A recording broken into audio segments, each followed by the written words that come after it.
వివరాలు చూద్దాం. తిరుమలకు వచ్చే భక్తులకు నాణ్యమైన ఆహారం అందించేందుకు టీటీడీ కీలక అడుగులు వేస్తోంది. ఇందులో భాగంగా తిరుమలలోని ప్రైవేటు హోటళ్ల యజమానులు వర్కర్లకు వర్క్షాప్ నిర్వహించారు. పరిశుభ్రమైన ఆహారం అందించే అంశాలపై ట్రైనర్, హోటల్ యజమానులకు, వర్కర్లకు కూడా శిక్షణ ఇచ్చారు.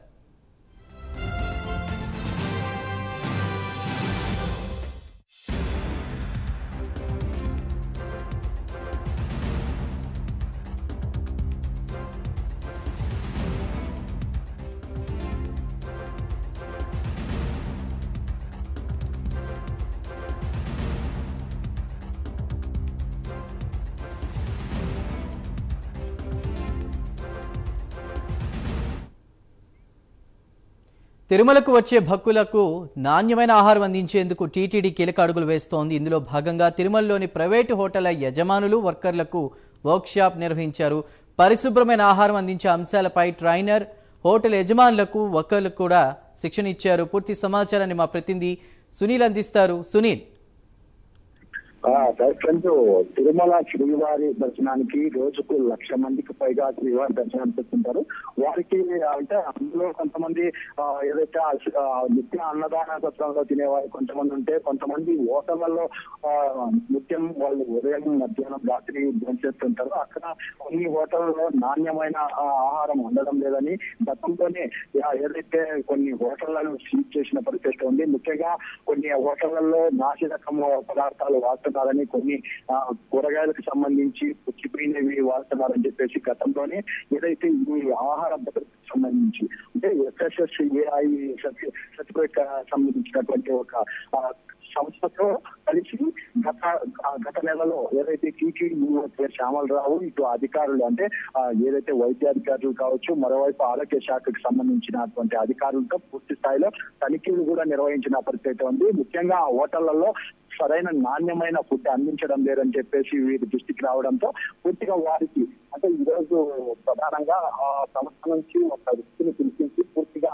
ఆ ఆహార భద్రతకు సంబంధించి అంటే ముఖ్యంగా ఆహారం ఏ విధంగా తయారు చేయాలి, వారికి ఎటువంటి ఆహారాన్ని అందించాలి అనే మీద పూర్తి స్థాయిలో వాళ్ళకైతే ట్రైనింగ్ ఇప్పించిన పరిస్థితి ఉంది. ముఖ్యంగా తిరుమలలో కొన్ని హోటళ్లు నాణ్యత ప్రమాణాలు పూర్తిగా పాటించడం లేదని చెప్పి గతంలోనే వారి మీద చర్యలు కూడా తీసుకున్న పరిస్థితి ఉంది. ముఖ్యంగా టీటీడీ శ్యామలరావు పూర్తిగా ఏదైతే ఒకటే హెచ్చరించారు, ముఖ్యంగా ఏదైతే భక్తుల భద్రత విషయంలో ఏదైతే ఆరోగ్యానికి సంబంధించి ఎవరైనా ఈ నాణ్యమైన ఫుడ్ అందించకపోతే వారిపై కఠిన చర్యలే తీసుకుంటామని గతంలో తెలిపారు. అదే విధంగా ఈరోజు టీటీడీ అదనపు ఏదైతే ఎస్ఐ చౌదరి కూడా ఈ ప్రాంతాన్ని ఏదైతే హోటళ్లకు సంబంధించినటువంటి ఓనర్లు కావచ్చు, అక్కడ సిబ్బంది కావచ్చు, వారందరితోనూ కూడా ఆయన కూడా మాట్లాడిన పరిస్థితి ఉంది. ముఖ్యంగా భక్తుల కోసం ప్రత్యేక ఆహారం అందించాలి, ఎందుకంటే వాళ్ళకి ఇష్టం వచ్చిన రేట్లు కూడా వాళ్ళు తీసుకుంటున్నారు. భక్తులు సరైన ఆహారం అందించడం లేదని భక్తుల నుంచి ఫిర్యాదు అందడంతో ఈయనైతే తీవ్రంగా హెచ్చరించిన పరిస్థితి ఉంది. ముఖ్యంగా ఈఓ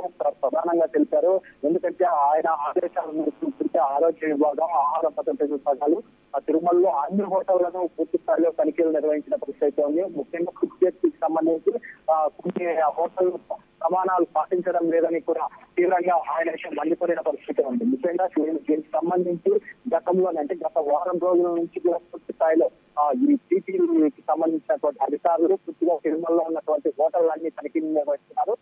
తిరుమలలో ఆహారం మంచిగా అందిస్తేనే ఆ హోటళ్ళకి నెక్స్ట్ అంటే వచ్చే సంవత్సరం మీకు లీజ్ కి సంబంధించి రెన్యువల్ ఉంటుంది. లేకపోతే ఆ ప్రమాణాలు పాటించకపోతే ఖచ్చితంగా ఈ హోటల్ సీజ్ చేస్తాం, ఖచ్చితంగా హోటల్ లైసెన్స్ క్యాన్సిల్ చేస్తామని టికెట్ చెప్పిన పరిస్థితి ఉంది. ఏదేమైనప్పటికీ హోటల్ యాజమాన్యాలు కూడా కొంతమంది ఏదైతే టీటీడీ చెప్తున్నటువంటి నిబంధనలను కూడా వాళ్ళు పాటిస్తామని చెప్పేసి వాళ్ళు కూడా తెలిపిన పరిస్థితి ఇక్కడ నెలకొంది.